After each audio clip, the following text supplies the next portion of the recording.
नमस्कार welcome to my study point channel. आसतु आज आम जो साहित्य सुमन सप्तम श्रेणीर कलामाणिक प्रथम पद रही जहाँ लिखिं अभिमन्यु सामंत सिंगार।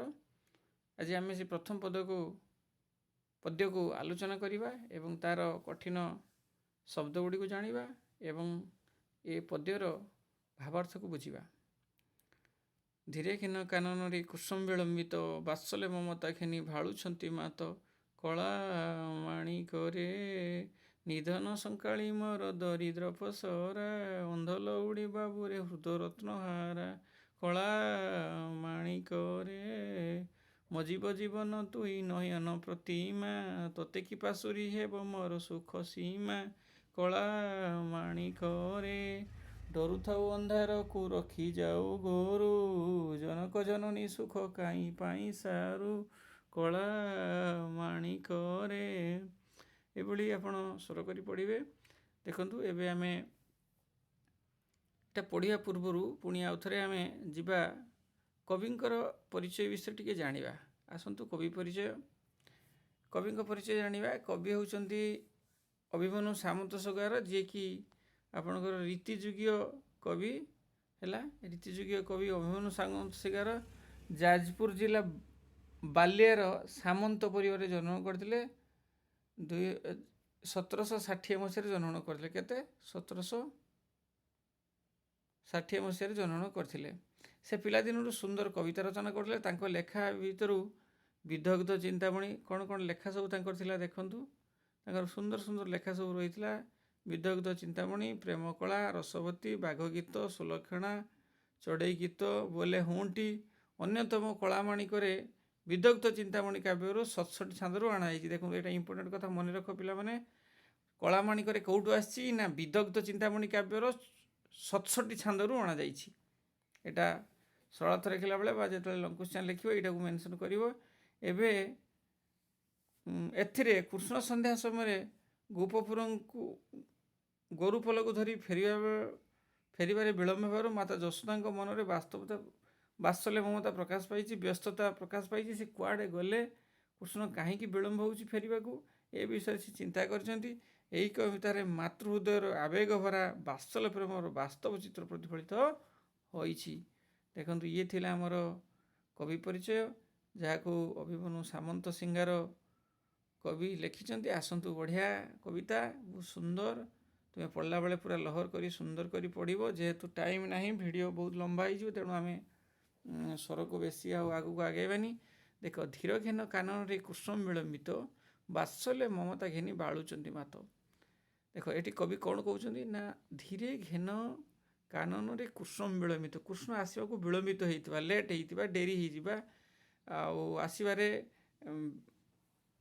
अधिक समय नहीं जाइछंती। से समय कृष्ण कथा भाड़ी होउचंती माँ यशोदा भाड़ी होउचंती वात्सल्य ममता घिनी भाड़ुंट मात। वात्सल्य ममता घिनी भाड़ुंट मात वात्सल्य ममता क्या कहवा। देखु संसार जेते प्रकार प्रेम अच्छी जेते प्रकार भल पाइबा अच्छी सबुठु श्रेष्ठ प्रेम है वात्सल्य प्रेम। जहाँ को माँ पुओ भितर भल पाइबा माँटी ता पिला को भल पाउछि से वात्सल्य प्रेम विषय टी कहुछि। अभिमन्यु सामंत सिंगार हेले रीतिजुगीय कवि। सी सब मातृस्नेह बा स्वामी स्त्री संपर्क प्रेमिक प्रेमिकार संपर्क यही प्रेममूलक कविता लिखा से भल पाते और लोक भितर गोटे सृष्टि करती जाग्रत करती ममता से से वात्सल्य ममता उपर गुरुत्व देते। जो वात्सल्य ममता को किए घिनी जाऊँगी माने भाड़ुं किए भाड़ुं से वात्सल्य ममता विषय माता यशोदा भावुं कहीं कृष्ण जिते पर्यटन आसी ना मन व्यस्तता विव्रता बढ़ी जाइए। निधन संकाली मोर दरिद्र पसरा अंधर उड़ी बाबुरे हृद रत्नहारा एक अलग स्वर में पढ़ी हम से मुझे बेले बेले स्वर टोन भी चेंज कर पढ़ुची। आप देखिए निधन संकाली मोर दरिद्र पसरा निधन संकाली मोर दरिद्र पसरा अर्थात जेते बेले गोटे गरीब लोकटी माने दरिद्र लोकटी संकाली दरिद्र पसरा सेतेबेले ता पाखरे किछि न थाए गरीब लोकटा ता पाखरे अल्प किछि संखाली बा संपद बहुत गुरुत्वपूर्ण थाए। से भली कवि ये प्रकाश करुँच गोटे गरीब निर्धन लोक किंतु मोर मूल्यवान धन किए ना यशोदा कहते मूल्यवान धन हूँ तुम से कृष्ण निधन संकाली मोर दरिद्र पसरा अंधर लौड़ी बाबुरे हृदय रत्नहारा। अंध अर्थ अंध लोकटी लौड़ी लौड़ी अर्थ जानिଛ तुम मैंने पिला माने लौड़ी अर्थ बाड़ी बा ठेंगा जहाँ बुझ बाड़ी कौन कह बाड़ी अर्थात अंधर लौड़ी अंधर बाड़ी जमी मूल्यवान संसार अंध को जहाँ भी दियो अमृत भी दियो सुना रूपा भी दियो किंतु सी जदि केटी जीव कौन कर मुवमेंट कर गति कर बाड़ी बहुत इंपोर्टेंट से अंधपाई लौड़ी बा बाड़ीर आवश्यकता रही से कवि कहते अंध लौड़ी बाबुरे हृदय रत्नहारा। जेमिति गोटे गरीब लोक पाखरे धनर किसी आवश्यकता है अल्प किसी धन ताको बहुत गुरुत्वपूर्ण गोटे अंध लोक पाखर जमी बाड़ीटी बहुत गुरुत्वपूर्ण से भाई मो पुत्र जे कि मोर हजार हजार कोटी कोटी रत्न ठारू आहुरी बड़का एटी बात्सल्य ममतार पूरा प्रतीक देखा जाइछि। यशोदा केमती भाड़ी होती छोट छुआटी टे विलंबर फेरिले केमती माँ भाड़ी हुए से कथा कहुई मजीव जीवन तुई नयन प्रतिमा मजीव जीवन तुई नयन प्रतिमा। देखु ये मो जीव जीवन तुई नयन प्रतिमा कवि कहते तू हूँ मो जीवनर जीवन जदि मु बंची क्या तो तेणु मो जीवन मूल्यवान नहीं तो जीवन मूल्यवान तो जीवन पाई मो जीवनटा आज बंची मो जीव जीवन तुई नयन प्रतिमा। देख आम नयनर जो प्रतिमा रही जो डोला कहू चक्षुर जो डोला रही आम ताको मूल्यवान बोली कहू कौन पाई कहू आउ देख ये नयन माने पिला माने जानिछ नयन माने हूँ किस ना नयन माने हूँ आखि पिला माने नयन माने आखि आखिर प्रतिशब्द तुम जानिछ आखि हूँ नयन चक्षु नेत्र एगुड़ा सब कह जाए तेणु सी कहूँ नयन माने आखि अर्थात आमर नयनर जो प्रतिमा रही जो आखिर जो डोला रही प्रतिमा ताकू जदि आमे जमिति मूल्यवान सी नहेले आमे किसी देखिपारानी से भाई से कहूँ मो जीवन तू जो नयनर प्रतिमा मो सबुठु श्रेष्ठ वस्तु तू हूँ मोर श्रेष्ठ केते की पासुरी हेबो मोर सुख सीमा सॉरी तते की पासुरी हेबो मोर सुख सीमा अर्थात तते की पासुरी हेबो माने देखंतु तते केबे पासुरी हेबोनी केबे भूली हेबोनी केबे भी मु तू कोउठी थिले भी मो को छाड़ी चली गले भी मु तते केबे पासुरी पारिबिनी मु तते सबले मने पकेबी तते मु भूली पारिबि नै। ए अर्थ रे कहउची पासुरी बार तो भूलिबा डरू थाउ अंधार को रखी जाऊ गुरु जनक जननी सुख काई पाई सारू से कहउछन डरू थाउ अंधार को रखी जाऊ गुरु तू काहा को डरू थाउ ना अंधार को डरू थाउ जनक जननी सुख पाई कहीं सारू तू जनक जननी ए डरू थाउ अंधार को रखी जाऊ गुरु जनक जननी सुख कहीं पाई सारू तू ये जो कौन मार सुखटा को तू कहीं सारी बापा मार जो जनक बापा जननी है माँ बापा मार सुख कहीं तू सारी दौचु नष्ट करुचु से कहुच्छी डरू थाउ अंधार को रखी जाऊ गुरु तू जी कि अंधार को डरे अंधार पलैलानी संध्या समय आसला सायंकाल पलैलानी संध्या समय तू डरू थाउ अंधार को डरू थाउ किंतु संध्या माड़ी आसुची कथा कवि कहते वृद्ध काले तू मोहर एक नंदन वृद्ध काल तू मोर एक मात्र नंदन नंदन अर्थ पुत्र अर्थात ये कवि कहते जे तू गोटे मात्र पुओ मोर जे कि वृद्ध काल एक ही नंदन हृदयताप विनाशने तू हरिचंदन तू हृदयताप विनाशने तू हरिचंदन। जेमिति खरा दिन रे एप्रिल मे मासरे बैशाख ज्येष्ठ मासरे जो गरम हुए सेतेबेले जे भली चंदन लेपन कले आउ मनीष शांति पाए मनरे आनंद घटे बा शरीर रे पीड़ा विनाश हुए से भली तू हृदयताप मो हृदय रे तू चंदन सदृश मो हृदय जो कष्ट ताकू तू विनाश करिया अर्थ नष्ट करिया शेष करिया विनाश करू तेणु तू चंदन लगिले जमी देहर कष्ट जाए मो मनर कष्ट को मो हृदयर कष्ट को तू ही विनाश करू तू ही नष्ट करू। एक कथा कवि कहते गटिका अधाम सर नरुचई तते और गटिका अधाम माने देख ये सबू क्षीर रु तैयारी होइथिबा खाद्य पदार्थ जोटा कि तुम मैंने जानिच छुआ ଯେଉଁ କୁହାଯାଉଛି କ'ଣ ନା ରାବିଡ଼ି, ଅଧାମ ହେଲା ରାବିଡ଼ି, ସର, ଗଟିକା, ଯେଉଁଟାକି ଆମର ଛେନାରେ ସବୁ ତିଆରି ହେଇଛି। କ୍ଷୀର ମୂଳ ବସ୍ତୁ ହେଉଛି, ମୂଳ ଜିନିଷ ହେଉଛି କ୍ଷୀର। ଗଟିକା ଅଧାମ ସର ନ ରୁଚଇ ତତେ, ତତେ ଏଗୁଡ଼ିକ ରୁଚେ ନାହିଁ।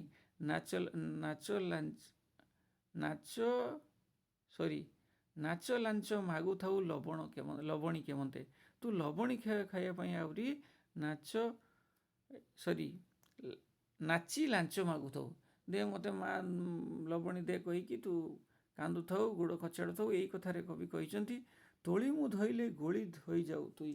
ଯେମିତି ଗୋଟେ ଛୋଟ ଛୁଆଟେ ତା ମାମୁଁ ଘରକୁ ଯାଇକି ପଡ଼ିଶା ଘରକୁ ଯାଇଥିବ, ହେ ମୋ ଛୁଆଟା କୁଆଡ଼େ ଗଲା, ହାଇରେ ସେ ଏମିତି ନାଚୁଥିଲା, ଏମିତି ଖେଳୁଥିଲା, ଏମିତି କାନ୍ଦୁଥିଲା, ଏମିତି ବସୁଥିଲା, ଉଠୁଥିଲା, ତା ବିଷୟରେ ଯେମିତି ମା ଭାଳି ହୁଏ, କବି କହୁଛନ୍ତି ଯଶୋଦା ସେଇଭଳି ଭାଳି ହେଉଛନ୍ତି। ତୋଳି ମୁଁ ଧଇଲେ ଗୋଳି ହୋଇଯାଉ ତୁହି, ଅର୍ଥାତ୍ ମୁଁ ଯଦି ତୋଳି ଧଇଲେ, ଦେଖ ଛୋଟ ଛୁଆକୁ ଏମିତି ଟେକି ଧରିଥିବ, ତାକୁ ଦୁଇ ହାତରେ ତୁମେ ଟେକୁ ଧରୁଥିବ, ସିଏ ଆପେ ଆପେ ଯେମିତି ବଙ୍କା ହେଇଯାଉଥିବ, ସିଏ ମାନେ ଗୁଳି ଯାଉଥିବ, ସିଏ ଯେମିତି ଗୋଟେ ଚକା ଭଳିଆ ହେଇଯାଉଥିବ, ଯୋଡ଼ି ଧରୁଥିବ, ପଡ଼ିଯାଉଥିବ। ଅର୍ଥାତ୍ ସିଏ ବୁଝିନି ମୁଁ ପଡ଼ିଯିବି କ'ଣ, ତାର ମା ଉପରେ ବହୁତ ଭରସା ଯେ ମା ମୋତେ ଧରିଛି ତୁଳି, ମାନେ ମୁଁ ଗୁଳି ହୋଇଗଲେ ବି ମୁଁ ପଡ଼ିବି ନାହିଁ। ତେଣୁ ତୁଳି ମୁଁ ଧଇଲେ, ମୁଁ ଯଦି ତୋତେ ତୁଳି ଧରେ, ତୁଳି ଅର୍ଥ ଧରିବା, କୁଣ୍ଢି ଧରିବା ବା ହାତରେ ଧରିବା।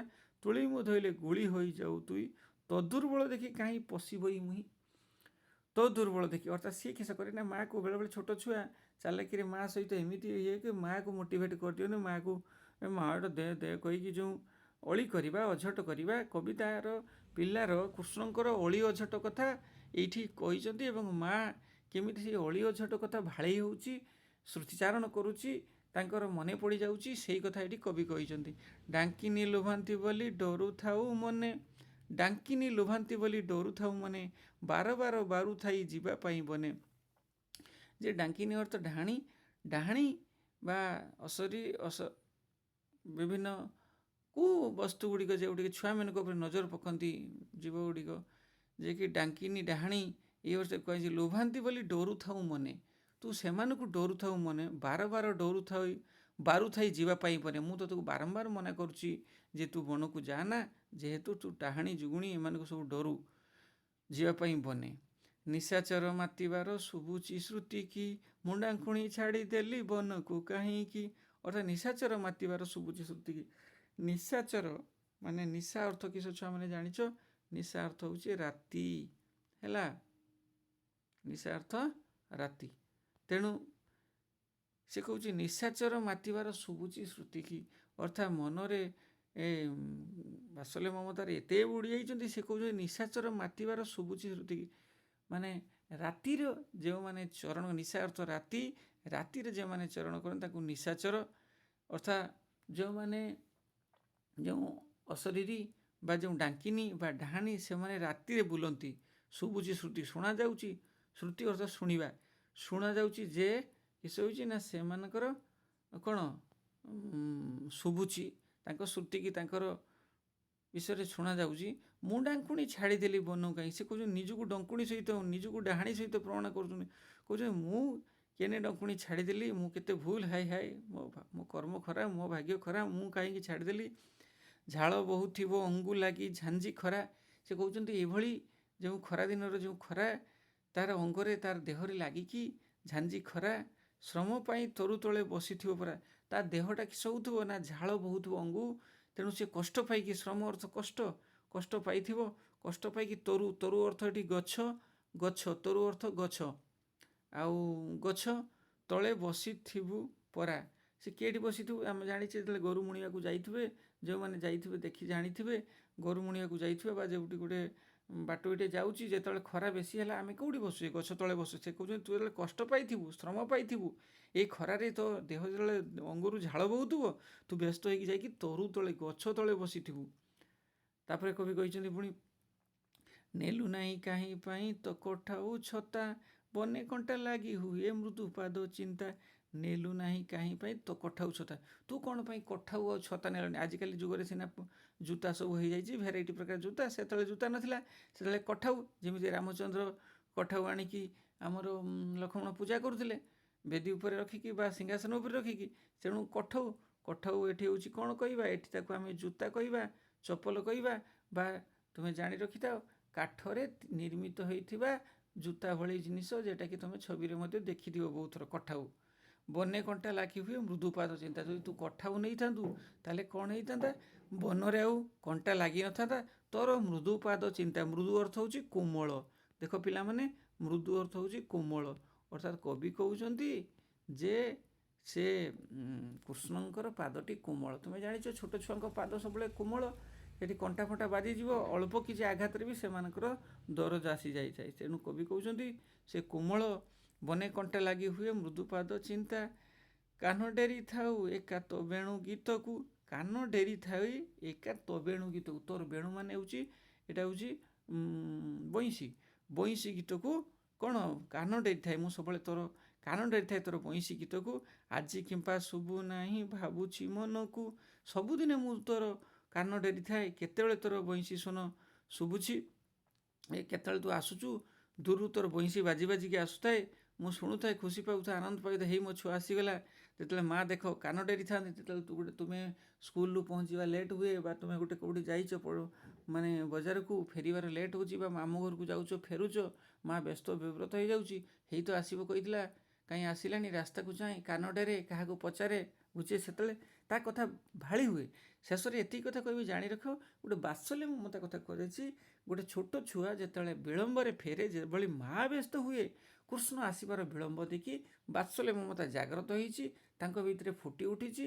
ଯଶୋଦା ବାରମ୍ବାର ଭାବି ହେଇଛନ୍ତି, କଷ୍ଟ ପାଇଛନ୍ତି, ତାର ସ୍ମୃତି ଗୁଡ଼ିକ ସବୁ ମନେ ପକାଉଛନ୍ତି। ସେ କେମିତି ବଣରେ କଷ୍ଟ ପାଉଥିବ, ସେ କେମିତି ସାର ଲବଣୀ ଆଉ ଅଧାମ ଏଗୁଡ଼ା ଖାଇବା ପାଇଁ ବ୍ୟସ୍ତ ବିବ୍ରତ ହୁଏ, ସେ କେମିତି ତୁଳି ଧଇଲେ ଗୁଳି ହେଇଯାଏ। ଏ ସମସ୍ତ କଥାକୁ କବି ଫୁଟେଇଛନ୍ତି ଏହି କବିତା ମାଧ୍ୟମରେ ଏବଂ ଦର୍ଶାଇଛନ୍ତି କଳାମାଣିକରେ ଯେ ପ୍ରକୃତରେ ବାତ୍ସଲ୍ୟ ମମତା, ଛୋଟ ପିଲାର ବାତ୍ସଲ୍ୟ ମମତା ମା ପାଖରେ କେମିତି ଥାଏ, ଜୀବନର ସବୁଠାରୁ ଶ୍ରେଷ୍ଠ ପ୍ରେମକୁ ଗୁରୁତ୍ୱ ଦେଇଛନ୍ତି। ଇଏ ଥିଲା ଆମର କଳାମାଣିକରେ।